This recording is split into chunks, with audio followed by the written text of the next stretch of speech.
ধৈর্য কতটা সময় রাখা উচিত এবং কতক্ষণ পর্যন্ত মানুষকে ক্ষমা করা উচিত। গীতাতে ভগবান শ্রীকৃষ্ণ বলেছেন, যত সময় মান মর্যাদার সীমাকে অতিক্রম করে না যাচ্ছে ততক্ষণ পর্যন্ত কাউকে ক্ষমা করা উচিত। শিশুপাল ছিলেন ভগবান শ্রীকৃষ্ণের নিজের পিসির ছেলে।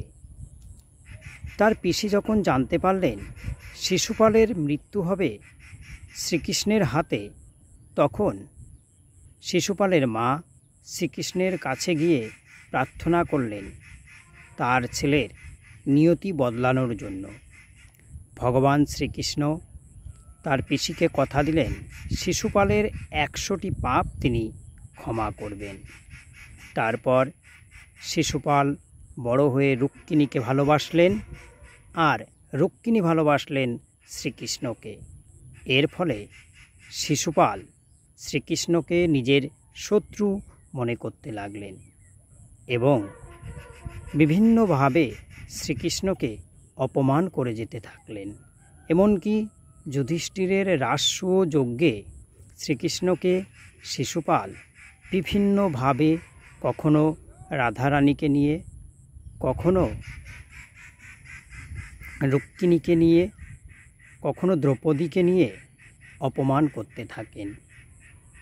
বলরাম তার প্রত্যুত্তর দিতে উদ্যত হলে শ্রীকৃষ্ণ মুচকি হেসে তাকে ক্ষমা করার এবং ধৈর্য ধরার কথা বলেন।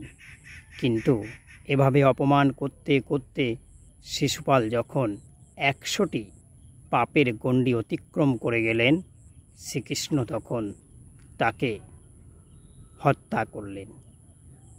অর্থাৎ শ্রীকৃষ্ণ দেখিয়েছেন কতক্ষণ পর্যন্ত আমাদের ধৈর্য ধরা উচিত এবং কাউকে ক্ষমা করা উচিত। ক্ষমা যতক্ষণ পর্যন্ত আপনার মান মর্যাদার সীমা অতিক্রম না করছে ততক্ষণ পর্যন্তই ক্ষমা করা উচিত এবং 1 বার 2 বার এবং 3 বার ক্ষমা করা যেতে পারে, কিন্তু তারপরে আর ক্ষমা করা উচিত নয়।